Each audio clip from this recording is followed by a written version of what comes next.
বরবাদের রেশ এখনো কাটেনি। তার আগেই শাকিব খানের কুরবানির ঈদের সিনেমার প্রস্তুতি শুরু হয়ে গেছে। আসন্ন ঈদের জন্য তাণ্ডব নামে একটি সিনেমার শুটিং করছেন তিনি। এই সিনেমায় তার নায়িকা নিয়ে অনেক জল্পনা কল্পনা ছিল। অবশেষে জানা গেল তাণ্ডবে শাকিবের বিপরীতে কাজ দেখা যাবে ছোট পর্দার অভিনেত্রী সাবিলা নূরকে।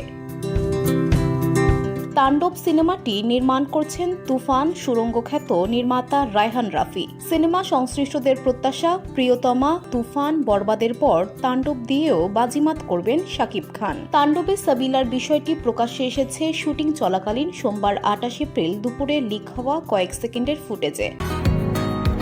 বসুন্ধরা, উত্তরা, বনশ্রী, কুড়িল ও বাড্ডা সহ রাজধানীর বিভিন্ন স্থানে অভিজাত ও অত্যাধুনিক মানের ফ্ল্যাট কেনার এক নির্ভরযোগ্য প্রতিষ্ঠান প্লেজেন্ট প্রপার্টিজ লিমিটেড।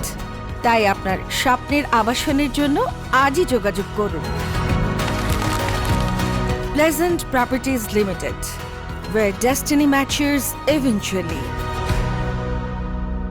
জানা যায়, ঢাকার এফডিসির পর উত্তরবঙ্গের কোনো এক লোকেশনে শাকিব সাবিলা শুটিং করছেন, যেখানে শাকিবকে দেখতে হাজার হাজার মানুষ ভিড় করছেন। তাণ্ডব নিয়ে নির্মাতা রাফি বলেছেন, নায়িকার ব্যাপারে কিছু বলতে চাচ্ছি না, কদিন পর টিজার আসবে, তখন সবাই জানতে পারবেন। কয়েকটি দিন অপেক্ষা করতে হবে। আসন্ন কুরবানির ঈদে মুক্তি পাবে তাণ্ডব। শাহরিয়ার শাকিলের প্রযোজনায় ছবিটি নির্মিত হচ্ছে আলফা আই এসভিএফ এন্টারটেইনমেন্টের ব্যানারে।